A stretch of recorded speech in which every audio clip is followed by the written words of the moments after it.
இன்றைய இறையாசிர் யோவான் 15:5. நானே திராட்சை செடி, நீங்கள் அதன் கொடிகள். ஒருவர் என்னுடனும் நான் அவருடனும் இணைந்திருந்தால் அவர் மிகுந்த கனி தருவார். என்னை விட்டு பிரிந்து உங்களால் எதுவும் செய்ய இயலாது. அன்பிற்கு இனியவர்களே, தந்தையாம் கடவுள் மரம், செடி, கொடிகளை மண்ணிலிருந்து உருவாக்கினார். இவைகள் மண்ணிலிருந்து எடுக்கப்பட்டவுடன் வாடி வதங்கி குப்பையாகி விடுகின்றது. கடலில் வாழும் மீனினங்களை கடல் நீரிலிருந்து தோற்றுவித்தார்.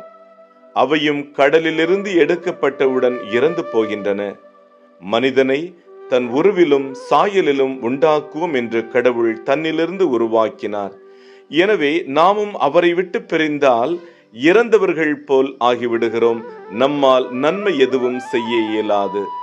எனவே இயேசுவோடு ஒன்றித்த ஜெபம், இறைவார்த்தை வாசிப்பு, இறைவார்த்தைக்கு கீழ்ப்படிந்து செயல்படுதல், இவைகள் மூலமாக இயேசுவோடு இணைந்திருப்போம், கனி கொடுப்போம். எல்லாம் வல்ல இறைவன், தந்தை, மகன், தூய ஆவியானவர் இந்த நாள் முழுவதும் உங்களை ஆசீர்வதித்து பாதுகாத்து வழிநடத்துவாராக. ஆமேன்.